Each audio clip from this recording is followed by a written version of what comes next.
Ah, yes. The dulcet tones of me playing harp in VR. Or whatever you'd call this thing. Actually, the game calls it simply the Music Machine. Inspired.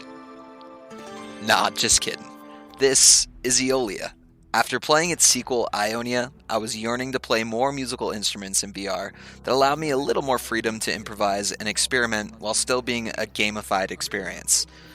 There's not a whole lot of that outside of rhythm games, and with those, you're entirely tethered to what the game wants you to play. So here's Eolia, the sequel to Ionia, and the latest setting in the Rhythm of the Universe series. Eolia is a first-person adventure puzzle game, where once again a bulk of the game's puzzles are solved by playing musical instruments. As in Ionia, we play a mute child prodigy, this time named Conga, slated to save the world from a big baddie that manifests itself as a great sandstorm. Eolia immediately feels a lot more engaging and a lot less lonely than its prequel. Quests, voice-acted NPCs with dialogue options, items in inventory, audio logs, a neat little flute of which I have no idea how to play, and new game mechanics like riding and platforming. Let's dig in and see if that luster fades. The game opens with a familiar musical puzzle, plucking strings a la Simon Says. Neat. I have a feeling the rest of the puzzles will be pretty similar. Cool concept, not a lot of depth. If the hand-tracked plucking worked better here, playing an instrument like this could be pretty dang fun. We then have our first enemy encounter ever in the series, outrunning an impending demonic storm thingy. This would have been easy enough had I been able to rein in my steed. I died a lot here figuring out how to position my hands, and it still felt pretty dicey by the end of it. Like, this is cool, if it functions well. So, let's head into town and see what's up. As in any great adventure, we're immediately sent to do humdrum errands. We climb and platform our way up, repowering the outpost as we ascend the spire. At this point, I can't really see how playing this game with hand tracking is more fun or immersive than using controllers. Everything is needlessly hard and not necessarily enjoyable. I accidentally used a controller after turning casting on and just couldn't go back. Then, we move on to the first puzzle in the series that maybe a troglodyte couldn't solve. Up until this point, everything's been extremely easy. This is just kind of easy. Dude says the ladder won't be required. Only worry about the blue one for now. You shouldn't need the ladder for it. And although that's technically true, some weird jumping and grabbing was. Sweet, so we're off to a newly unlocked area where we pick up telekinetic gloves, and these babies are rad.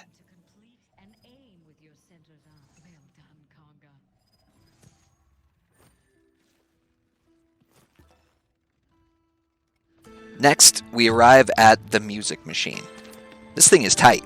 I easily spent 20 minutes plucking my tuchus off. The console also lets you jam to some different loops. Very cool. Though not incredibly tactile. I couldn't play much beyond a haunting, slow melody, as playing quicker rhythms wasn't always picked up correctly.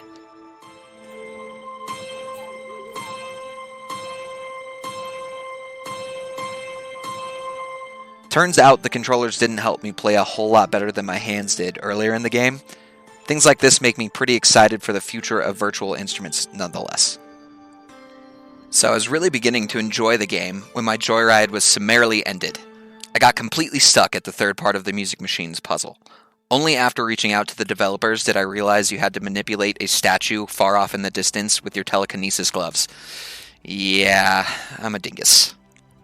And yes, I do see the irony in me taking a jab at how easy the puzzles in this series have been so far. Big thanks to Rotu Entertainment for getting back to me in less than a day. They also informed me that there are 2 significant updates coming to Eolia between now and December of 22, including a boss battle. I'll definitely be coming back and completing the game then to give my full review and possibly even make a walkthrough. That said, janky controls, glitches, and bugs plagued a lot of my experience. Hand tracking inconsistencies aside, I had to fully reset from this point as these rings locked me into this area. I was often dropping items, falling, and getting stuck. There's not a lot of direction given to the player, and directions spoken to you are often not repeated. Also, the map in your journal blows. Overall, it's a bit of a hard game to play. I still have no idea how items work in this game. I just fumbled around with them until it worked. Graphically, Eolia is pretty in line with the Ionia played on the Quest. It presents an appealing aesthetic that ultimately doesn't look amazing. Being a Quest 2 title, this is understandable, but it still doesn't compare well with the better-looking native titles, like, you guessed it, Red Matter 2. And while the story isn't exactly original, it hits enough of the right notes for me. The game is a huge step up from its predecessor. I really like the journal and how you can put it in front of you like a floating sheet music stand.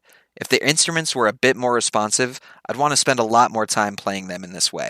That could also allow the developers to push these puzzles further for people with musical experience or who want to be challenged, perhaps adding extra difficulty levels that require you to play harder musical phrases. It'd be really cool if you could come out of these games actually knowing a small piece of music that could be translated to a real-world instrument.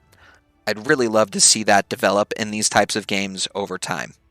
I think that'd add a lot of value to what is otherwise kind of a novelty. I love the addition of stringed instruments here, though I'm highly suspicious of the lack of handpan. Once I was used to it, I enjoyed interacting with the inventory quite a bit. Telekinetically grabbing items and throwing them into your bag feels pretty satisfying.